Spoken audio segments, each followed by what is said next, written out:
boys, here he is. They kidnapped him. They brought him here to us. The CIA held him for 4 days, but they can't hang on to him forever.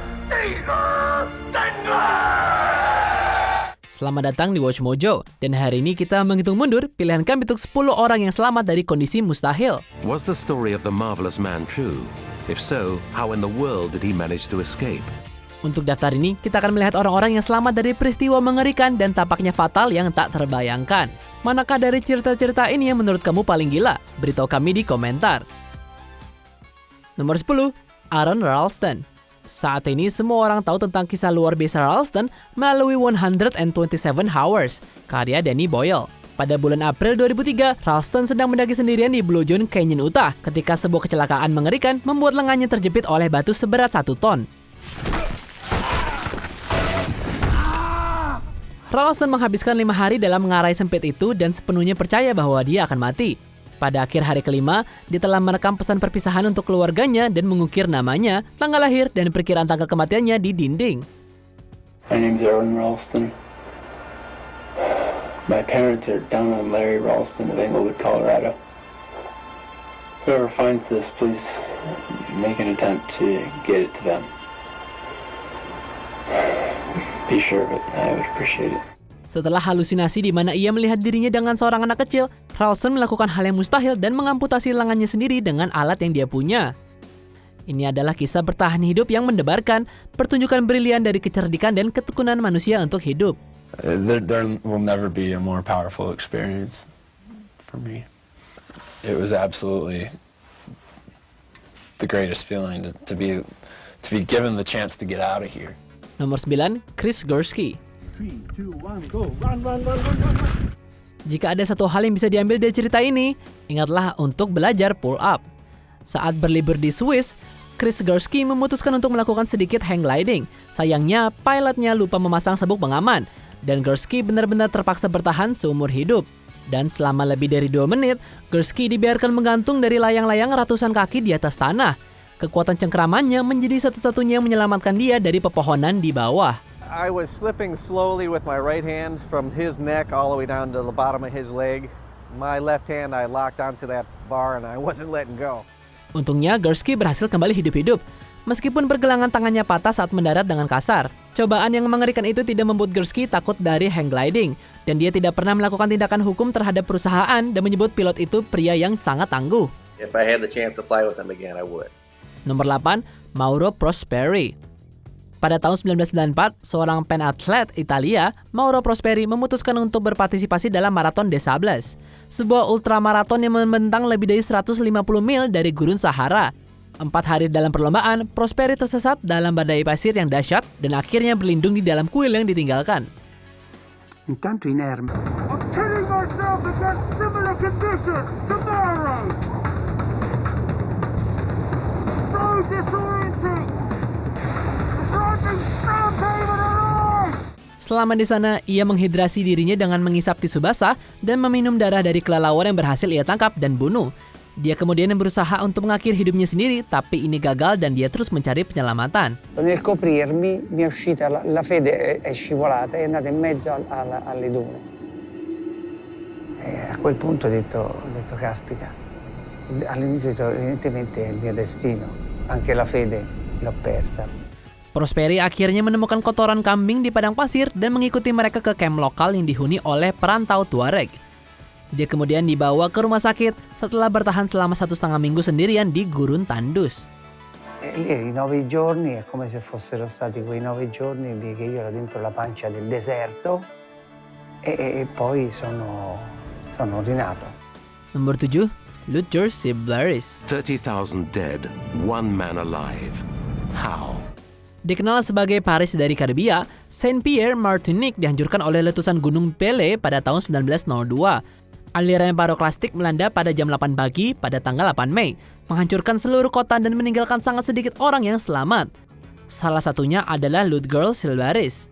Malam sebelum letusan, Silbaris dijebloskan ke penjara setelah pertengkaran fisik. Dia ditempatkan ke sel yang kebetulan merupakan lokasi teraman berkat dinding batunya, ventilasi yang buruk, dan juga lokasi di bawah tanah. membuat dia aman dari letusan. The cell he was in had been built as a armory, as a place to store ammunition. So it had been built with incredibly thick walls, and it so happened that the only openings in it faced away from the eruption.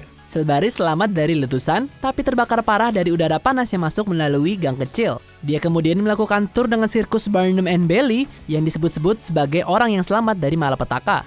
How could an eruption kill a town's entire population save one? No volcano in history had ever been so thorough in its devastation, and yet so selective.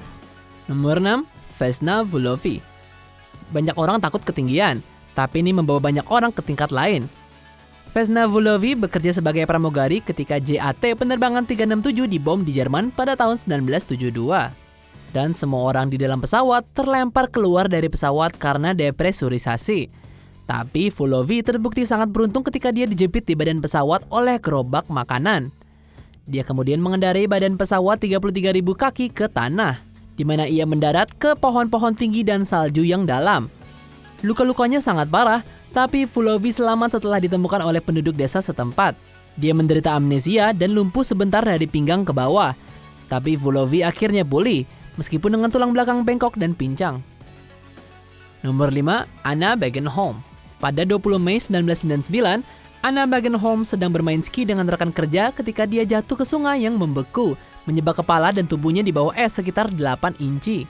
Anna was trapped hopelessly beneath the ice and was slowly but surely freezing to death.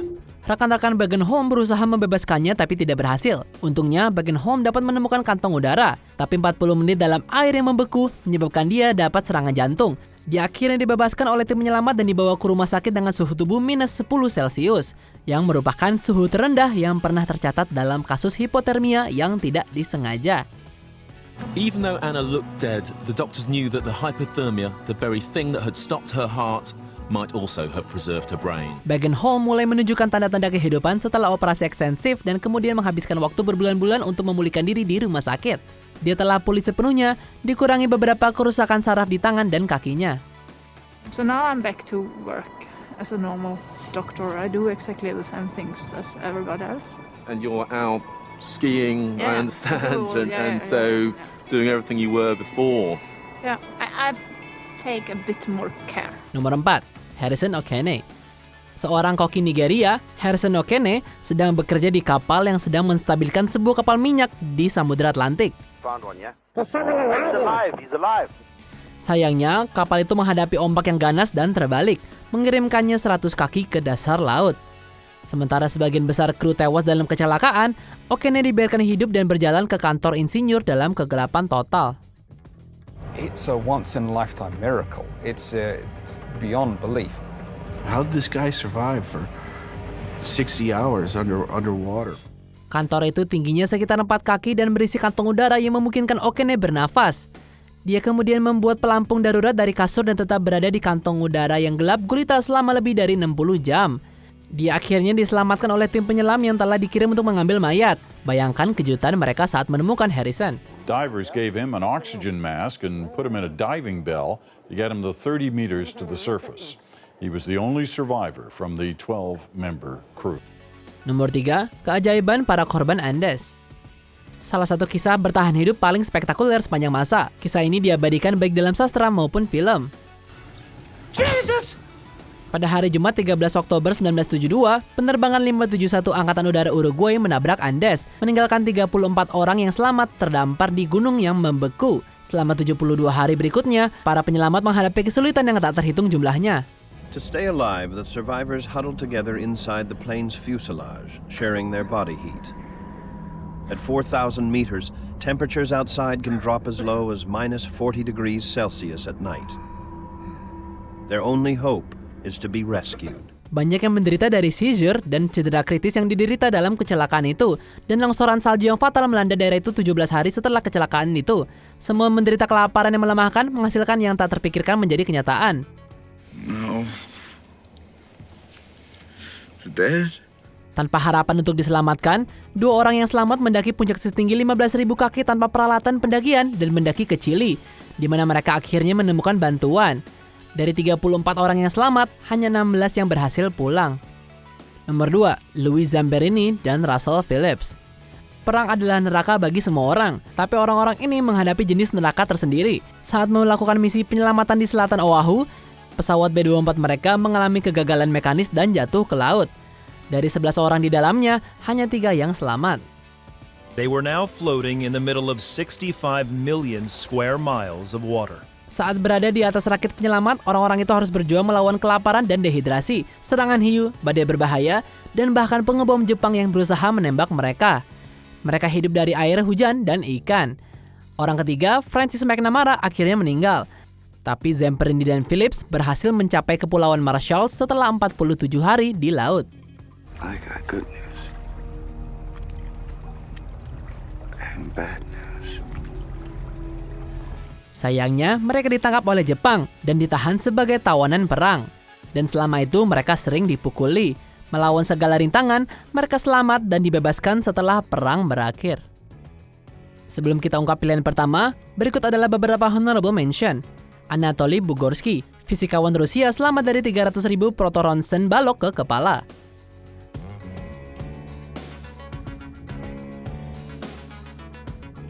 Violet Jessup, alias Miss Unsinkable. Pramugari ini selamat dari 2 kali tenggelam, termasuk Titanic.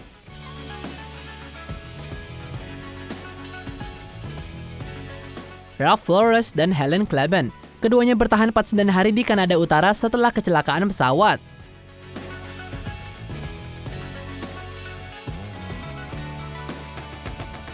Sebelum kita lanjutkan, pastikan untuk berlangganan ke saluran kami dan tekan tombol bel untuk dapatkan notifikasi tentang video terbaru kami. Dan kamu bisa dinotifikasi di semua video kami. Jika kamu menggunakan handphone, pastikan ke pengaturan dan aktifkan notifikasi. Nomor 1, Tsutomu Yamaguchi.